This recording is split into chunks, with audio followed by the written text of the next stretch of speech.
and welcome back to Run Fast, Lift Heavy. Today I'm joined by Royal Marine Sam Logan. Sam, thank you for taking time to come on. Yeah, no, thanks very much for having me. Looking forward to it. No problem. So before we get into it, I'd love it if you could tell the audience a bit about yourself, where you're from and what you do.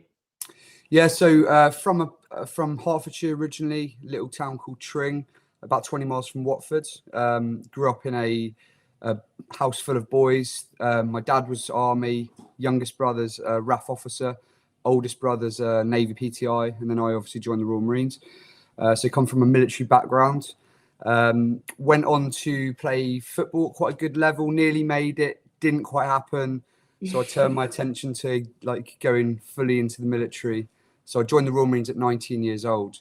And then obviously from there moved, I was based mainly down in sort of the southwest. So I spent 7 years there, met my wife down there. We've got 3 kids.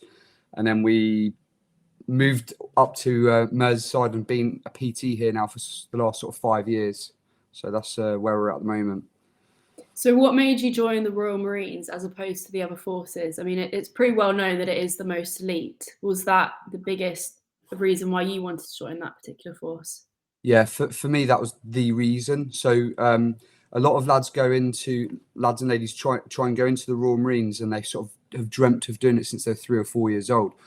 I'd always dreamed of being a footballer, and when it didn't quite happen, I turned to my family and was like, I want the hardest challenge possible. So I was actually going to join the Royal Navy, like follow my brother. And my brother and my dad were both like, look, join the Royal Marines. We think you'd be bored in the Navy. So I started looking into the Royal Marines a bit more, and I was like, oh my word, this is the one I want to do. So I spent about a year training for it, and yeah, that's the route I went down. Yeah, good. So I just want to find out exactly what it takes to become a Royal Marine. So when you signed up, what was the first thing that happened? What was the first test you had to go through? So I signed up. I went down to my AFCO, my careers office in Luton. It just started with like we'd go down. There's a Royal Marine base there, so we'd run down to the local park, and they'd just like thrash us. I was doing a lot of boxing at the time and stuff, so he sort of identified that I was a fit lad and that, which really spurred me on.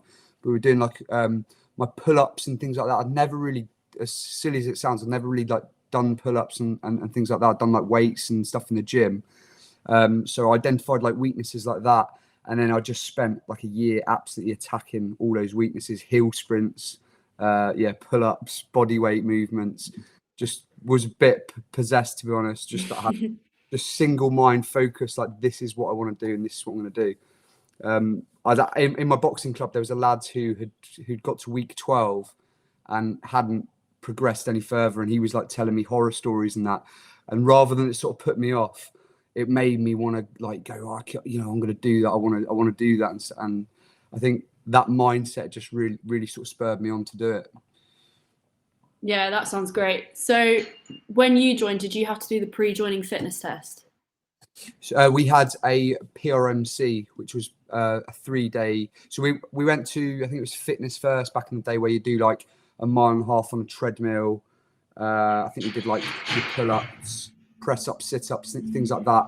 And then you went down to Lympstone, did something called a PRMC, and it was basically 3 days of like just getting rid of people that weren't suitable. Basically, there was no sort of like, didn't feel like there was much logic to it other than let's just absolutely kill people and see who's here at the end, and then whoever's here at the end joins training. So that was how it was structured back then. Yeah, so the Royal Marines has the longest infantry training in the world. It's a 32-week basic training course, and at each stage, people can get knocked off. And I've heard stories about the 9-mile speed march and the 30-mile course, the endurance course, and the Tarzan assault course. Could you just talk through each one of those courses and exactly your experience with them? Yeah, definitely. Yeah, it would surprise a lot of people to say that. So they're the 4 commando tests you do in week 31. So, one more, you've got them, and then you're basically a Royal Marines Commando. But that isn't the hardest week in training. Those tests are very, very hard to do. But by that point, you're so mentally strong and physically strong and resilient that if you don't get injured, you're going to pass them pretty much. The hardest thing I'd say about about Royal Marines training is the longevity of it, the constant scrutiny, the constant thrashings, the constant, you know, there's no safe, like that. Your bed isn't a safe place. At any point you can come in and they can thrash you and that. But in terms of like those 4 commando tests, you've got the endurance course, which is basically a 6 mile, you do 2 miles of sort of tunnels and crawling through water and all those things you see on YouTube. And then it's a 4 mile run back to Lympstone. And then you do a shooting test at the end of it. So you need to make sure that your rifle's been maintained. You haven't allowed it to like go in the mud and be full of crap and stuff like that. It has to be a good working rifle. And then you've got your Tarzan, which is 30 foot in the air. You do like the death slide, climb up, and you do all the obstacles in the treetops. And then you do the bottom field, which is like an assault course around the bottom field. And that's basically like max effort. Like there's no time to think. You've just basically got to like smash it for I think 13 minutes is the cutoff point. And then you've got your 9 mile speed march, which is done at 10-minute mile pace. You're in your troop and you've basically just got to keep the pace for 9 miles. You run the flats and the downhills, and then you walk the uphills, but you've got to be in step the whole way through. I personally found that probably one of the hardest, if not the hardest test, just because of you have to focus so much on staying in step and being as one troop. You know, you can't be a bag of crap. Everyone's got to stay nice and compact on that one. So you've done those 3, and then you've obviously got the famous 30 miler over Dartmoor, which is you've got your kit, 8 hours, 30 miles over horrendous terrain, like best effort, just go for it. And you do that in your sections of sort of like eight lads and ladies obviously now. And yeah, you've got to get it in the time. But by then you imagine, right, so you've done 31 weeks of like you say, the world's most arduous, longest basic training, and then you've got those 4 tests, and that last day you're already broken. Like you've got injuries, you've got niggles, your knees are gone, your back's bad, you haven't slept because of you're thinking about these tests, and then you've got to go and bang out basically like an ultra marathon. So yeah, it's rough. So you touched on, you know, the various beatings for the 31 weeks. I know that a big part of it's sleep deprivation, you know, and it's one thing to train for, you know, hours in a day, but when you're well slept and well fed. But could you talk to me about the sleep deprivation and how they actually go about, you know, reducing your sleep? Yeah, definitely. Yeah. And you make a massive point there. If you took the sleep deprivation out of training, it would still be really hard, but it would be nowhere near as hard as it is. Like we've all experienced training with a good 8 hours sleep, and we've all experienced training with sort of not sleeping or 2 hours, and the difference in your abilities and your sort of your ability to train and think and be logical is very hard. So my experience was the first 2 weeks of training used to be called foundation, and so you'd be in the foundation block, and that was very much again sort of similar to PRMC. How many people can we windle out like ASAP who aren't going to pass? They haven't got the mental resilience. You know, let's thrash them. Let's keep them awake. Let's pile on the pressure and basically see who we're left with after 2 weeks. So our training team would play like white noise to us. They'd give us tasks which were unachievable, and they were basically there to keep us awake. So it would be like you'd come into the room. They'd come into the room at sort of 10 at night, thrash us, throw all our kit all over the room. So like my kit's in a massive pile the other side of the room. One lad's is over there. There's 60 lads in a room, just kit everywhere. No one knows where the kit is. And it's like, right, lads, 5 a.m. kit muster, must be immaculate, must be laid out. Your bed must be immaculate. The toilets must be immaculate. Everything must be good to go. You must be clean shaven. You must be ready to rock and roll at 5 a.m. or whatever. So you're like, yeah, we'll write this night off because it's just, you know, you're basically up all night, and literally you might just finish as inspection starts or whatever. And then what happens?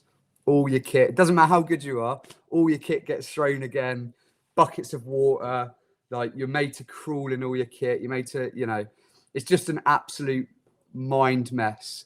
But as a young recruit, you know, you take it all seriously. You take it to heart. If they say your kit's rubbish, I've spent 7-8 hours like working on this kit, you know, like and it's not up to the standards. So you start panicking. You're obviously not thinking straight. You're sort of shock of capture. You know, a week ago you were at home in your mum and dad's house.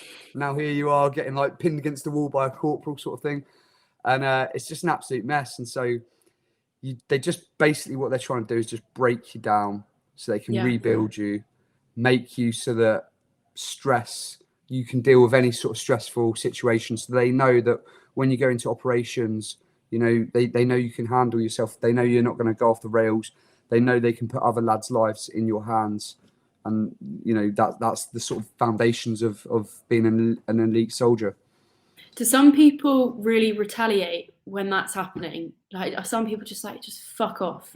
Or do you have to take it on the chin and just, you know, think, right, I've got to get this done? A lot of people crumble. Not necessarily in that regard, because the training team you're dealing with are obviously very hard people. So it's hard to tell someone to, you know, F off or whatever if he's freaking big old Butch Royal Marine, done 3 tours of Afghan, you know, he's maybe a bit tapped in the head anyway. I've seen one lad do it who was an MMA fighter. I think he squared up to one of the corporals, and then about 4 corporals come round him.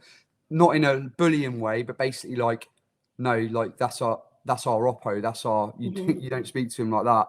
And the Royal Marines is very much like, you know, if one of your lads gets started on or is in trouble, if you don't help, you're going to get absolutely thrashed for it. So I've seen one lad do it. It didn't end well. We didn't get like beaten up or anything like that. Just basically knocked down a peg and then never saw him again after that. But a lot of people just crumble. A lot of people and like I was on the verge a lot of the times, being completely honest. Anyone who says they went through Royal Marines training and didn't crumble at some stage is either tapped in the head or they're lying to you. Yeah. I've heard about something called wet and dry, and I've heard that it's just the most awful thing ever. Could you explain to the audience what that is? Yeah, so it's a life-saving drill that basically when you come into inclement weather, so if you're out in the field for a week or 2 weeks or whatever, or if you're in operations, for instance, and it's raining or absolutely peeing it down, you're in the jungle or whatever, then obviously you get absolutely soaked. Now, most civvies, what they do is get out their wet gear and put their dry gear on. But if you do that in, say, an operational position and that gear gets wet and all your kit is wet, you're screwed because you've got to live out in the open. So what we do in the Royal Marines is when you're up, when you're awake, when you're out of your sleeping bag, you're in your wet gear. And then when you get into your sleeping bag, you get into your dry kit. And it's massively important that you keep the wet gear and the dry gear separately. So when you get out your sleeping bag, you've got to get your dry kit off and back into your wet gear, which sounds okay. But then if you think that you're doing it at 4 a.m. in the morning, so my story is joined in October 2009. We went through, if you look in the records, it was the coldest winter in 50 years, like typical, isn't it? Like coldest winter in 50 years. So our training team said with wind chill, it's -19 when we were on Dartmoor. So I've got into my dry kit, into my nice warm sleeping bag. You get woken up at 2 a.m., marched down to a river, thrown in the river. You're in your wet gear and all that. Then when you get back into your sleeping bag, you got to get your wet gear off, get into your sleeping bag, and then woken up at 5 a.m. or whatever. And I remember we were having to crack our trousers open because they had frozen over. So you're taking all your dry gear off, cracking your trousers open, putting basically frozen trousers on like that. It's like the wrong trousers out of Wallace and Gromit. And then you're back in frozen gear, and you've basically got to stand to till daylight, and then spend the rest of the day in those clothes. And then obviously when you go back into your sleeping bag at night, you get back into your dry gear and that. But it just absolutely breaks you that. And I'd say probably that's the single hardest thing about Royal Marines training for me was the wet and dry. Mm. Sorry. No, you go. No, that's good. Go for it. Well, I was just going to say, I can imagine in situations like that, it's all about relying on the people that you're in there with, you know, just telling each other, right, let's just do it. We know what the goal is. We're just going to get it done. And that leads me to ask you, when you're going through all of these beatings, what's in your head? Like, what makes you keep going? I think having that single-minded approach of like, I think what scared me, I was terrified of failing. You know, I think speaking from my own personal experience, I felt like I'd failed. Looking back now, I was only 19, so I still had time. But at the time, I'd failed at my football career, and I was like, the thought of failing at this was almost too much to bear. I was like, I was working in bookies when I joined the Royal Marines, and I was like, I can't go back to the bookies. You know, I can't go back to that. I think in my lowest points, that was probably the thing that spurred me on. Was like the thought of failing is not an option. Like this is so hard, so difficult, but I can't go back to that life. Back to all my friends, back to my family, and basically feel like a failure. And don't get me wrong, I had some really low points. Like I remember one time ringing my dad in training. My dad was obviously, he was a Scots Guard. He was a ex army, and he was a policeman. And I remember just being at the end of myself. And if it wasn't for that conversation from my dad, like if my dad was like, come home or whatever, probably would have crumbled there and then. But because I had a strong dad who could see the bigger picture, he was like, Sam, if you leave now, you'll never forgive yourself. You've got to stay in there. And that little pep talk was enough to get me through that low point. And then from there, got through. But I think, yeah, and answering your question, probably the thought of failure. And also the thought of, sounds a bit Chad or cheesy, but the thought of glory as well. Wearing that green beret, you know, like once you've worn that green beret, you've achieved something that not many people have or ever will achieve. And I think the combination of that glory and that fear of failure was what spurred me on, I guess. And how many people did drop out along the way? Our troop started with 60, and I think they finished with like 12 originals. I got injured in week 21 or 22 on my leave period. Stupidly, I got injured, so I actually went into Hunter, and it took me another 2 or 3 months to pass out. But I think our original troop, they had 60 and finished with 12, and that's quite common. Sometimes they merge troops because there's not enough people to sort of do exercises with and things, so they have to merge 2 troops together. Yeah, you mentioned leave period, and I can imagine that either makes or breaks people as well, because some people would go home, have a lasagna cooked by their mum and dad, and just want to stay. But then other people would go home and think, "You guys are doing absolutely nothing. Like I'm going to be a Royal Marine. Like and almost think, you know, I'm better than you." Going 2 ways. Yeah, I think like when you're in Lympstone, when you're going through recruit training, you don't really realise how much you're changing because everyone around you is changing as well. It's only on those leave periods where you go home and like your civvy mates are boring, your family think you're a weirdo now. You're looking around you and you're like, actually, I've changed. That's when you start realising how much you've changed. But leave period, exactly like you say, is really, you see the most dropouts the week after any period of leave because exactly it's like you say, your mum's made you lasagna. You don't have to get up till 10 a.m. You know, all your mates think you're an absolute legend. You know, you're in week 12 of Royal Marines training. People think, wow, this lad's like a legend. So there's this softness for 2 weeks or 3 weeks, and then boom, you go back in and you're straight into the boiling pot where you're scum of the earth again. Your training team know you've had a soft period, so they start thrashing you more and more. You might go straight back into the field to in like really harsh conditions immediately, and you're thinking, "Oh my word, like this life's not for me." So you see loads of people leave like that week of when you come back off leave period. Yeah. So when you get in, you have to have a very good level of fitness. You know, you've got to run a mile and a half.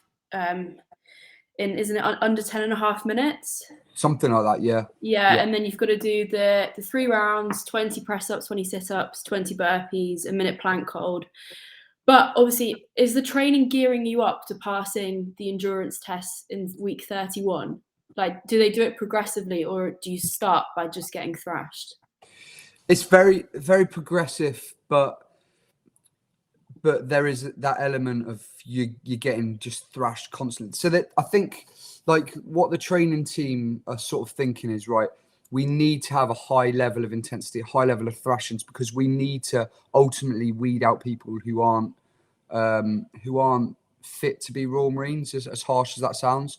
But also the training is progressive. So week one, you don't go and put on £100, for instance, like, and go and do 10, 20 miles with it. You'll start with like lower weighted kit, lower weighted yomps and speed marches, and then throughout training, that weight and that distance will increase.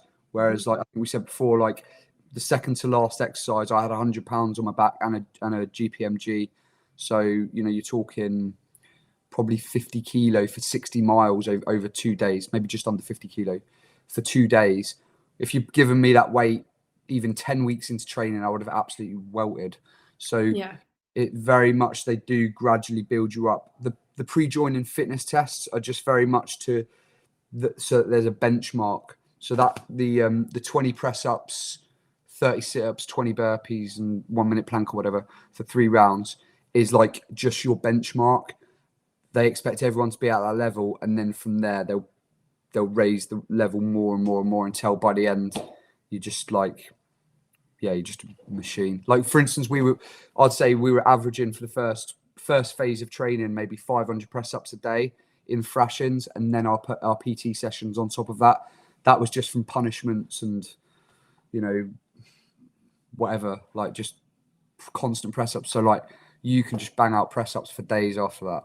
Mm-hmm. So then, how much of your day is PT sessions, and then how much of it is, learning how to use the kit, learning how to like clean and tidy your rooms properly, learning about exercises?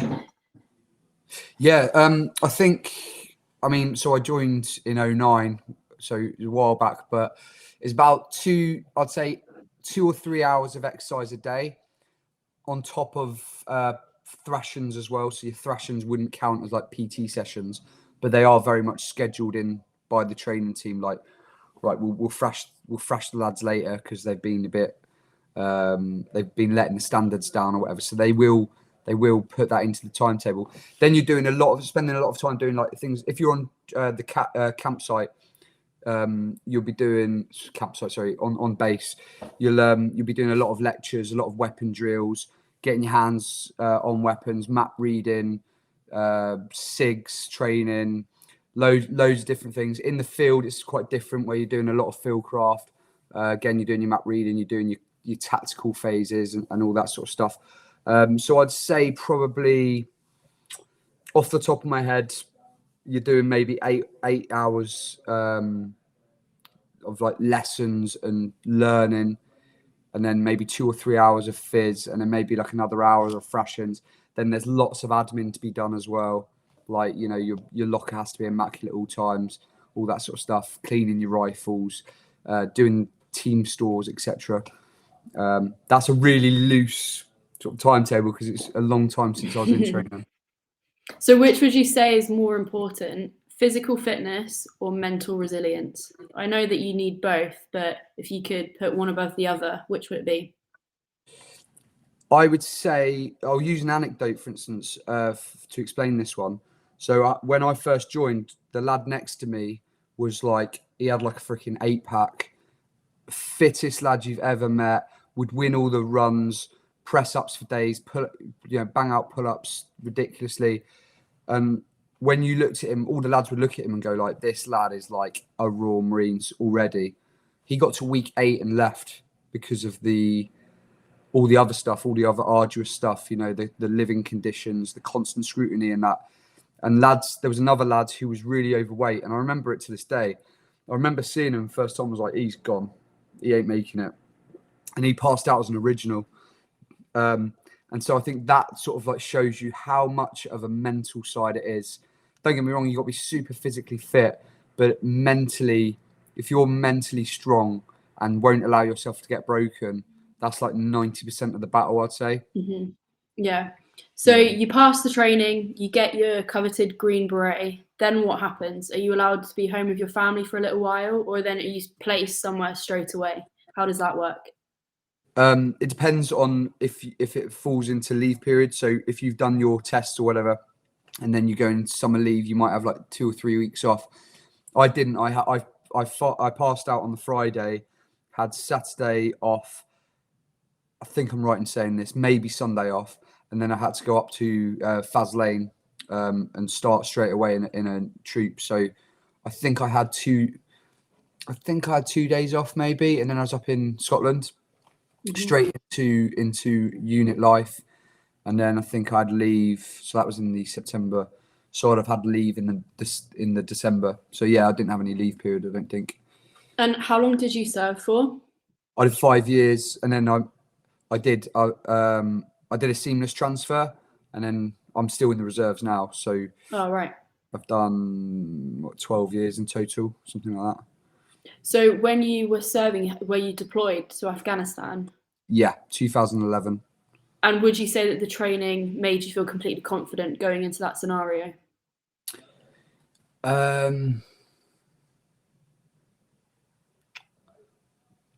Very good question. I think mentally, like resilience wise and being prepared from a mental point of view of what I was about to go into, yes. I think there's a lot more tactical stuff that you do at like unit. So you do a beat up before you go out. You do the whole unit does like a beat up where you're getting ready for operations, and that's really good. That helps you with like the tactical side, also the cultural side, because you're going into a completely different like a tribal culture out in Afghanistan. It's not the same as like the UK, so it helps a lot of that. But I guess from a physical side of view and like tactical side of it, yes. But then you can't really ever be prepared until you actually go out there and experience it. But I think the lads I were with were amazing. Like loads of lads have done quite a few tours. Yeah, I was blown away by the level of professionalism of the lads out there. Like I think when you're back in the UK, lads are a little bit like they can chill a little bit, but out there you saw the level of like the Royal Marines, in my opinion. And I was only 21 at the time, so a little bit rabbit in the headlights. Didn't really know what I was doing looking back, but yeah, I was in safe hands with the lads. Like good, really good lads. Yeah, and what informed your decision to leave and become a reserve? Was it that, you wanted to be more with your family, or was it that it was too much? What was it for you? I was on Herrick 14, so there was only one more tour that the Royal Marines did with 40 Commando, I think like 2 years later, that I didn't get on that tour. And so it went into a little bit of a lull period, I think, like where we were used to be quite a busy period within the Royal Marines. It went into, just exercises and not lethargic, but a bit of a lull, because obviously the UK military had been in conflict for the last sort of 15 years or so. So it's a natural down period. And I sort of felt that a little bit. And I think it was sort of a decision of like, I either make this a long-term thing and I do another sort of 10 years, or I risk it now, try something else for a bit. And then if it all goes wrong, then I maybe try and rejoin. I think I probably left a little bit prematurely. I think I left I wish I'd done maybe another 2 years full time. And I didn't leave like upset. I didn't leave because of the job. I didn't enjoy the job. I didn't leave because of any circumstantial stuff like that. I guess I felt I either leave now or I leave later on. So I did it. And yeah, that first year that I left, I did a lot with the reserves, went to Norway, went to America, helped on training teams with reservist recruits. So I basically did sort of another year, almost full time in a sense. But yeah, probably would have done another 2 years looking back now. I can imagine that the transition from Royal Marine life back to Civvy Street is hard, in the same sense that, a pro athlete, when they retire, being an athlete's their identity forever, for as long as they've been doing it. And once you took a step away, you're somewhat leaving the brotherhood. Did you struggle with that at all? Yeah, massively. That first nine months, I was staying at my friend's house, who was special forces actually. I think he'd left by then, but I was staying at his house, and I really struggled with it. Like sounds, yeah, just being completely honest, some days I would struggle to get out of bed. Like I was just, you'd gone from, like you say, being accountable, being part of a brotherhood, as you say, you're with the lads all the time, you're training together, you're socializing together, you're going away together, to all of a sudden, boom, you're on your own. Like no one cares if you go to work that day. No one cares if you don't show up, if you don't go to the gym, if you don't anything. And I've really felt the effects of that a lot more than I thought I would. So that first 9 months, if it wasn't for the reserves, would have struggled so much more. And exactly like you say, that identity had been stripped. You sort of, I think, as a Royal Marine, or you know, anything like, say, a pro athlete, or any military, firefighter, police, you almost, that identity becomes part of you. Like that cap badge, that green beret was part of you, and then it's like that gets taken from you, and now it's like I'm just another normal bloke, like, you know, walking through Exeter. There's nothing special about me anymore. I'm just almost a no one again. Is how it felt, and I think that's really, really hard. That was really hard to take. Yeah. So you started Complete Commando back in 2020. I'd love, if I'm right in that. Yeah. I'd love it if you could explain to people what that is, and what your goal with that is. Yeah. So I was PTing at the time. I was doing probably 20 to 30 hours a week in a gym, and then obviously COVID-19 happened, smashed my business overnight. So because the gym's closed, and I had 2 daughters, I think, at the time, and my wife is a stay-at-home mum. So, you know, all the pressure was on me for the finances, and I was like, I can either sit here and take like government, you know, funds and stuff like that, and sort of just wait till COVID blows over, or I can be proactive and do something that I wouldn't have had the time to do normally. And the sort of concept of Complete Commando had been in my mind for a while, but I'd never had the time to actually push on it because I was running the business. And so I started a YouTube channel, and it started with the world's cringiest video, like looking back. I sort of sat here a bit nervous, like that, I think. And it was, the title was 5 things you need to get ready for the Royal Marines, or something like that. And I basically just listed it, and it started to do really well. Like, did a few videos, you know, got a bit more confident behind the camera, and that started to get and take off. Or getting questions about fitness and that, and people were asking for fitness programs. So that was the natural progression. Natural progression was I made a program, a body weight and running program, and I had sort of like rough goals in my head with the numbers I wanted to hit, and I hit my 3-month target in not even a month, I think. And I was like, wow, there's a big need for this.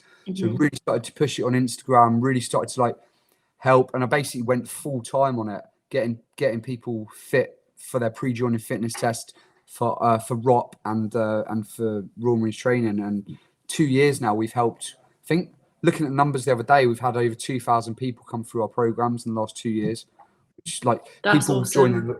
Yeah, it's crazy. Like, but not just Royal Marines, people join the RAF, Navy, Army, but like had heard about our programs, civvies who just wanted to train like a Royal Marine. And yeah, it's been amazing. Like, we've got a really cool community now. I think we've got like 800 or 900 people on our private Facebook group.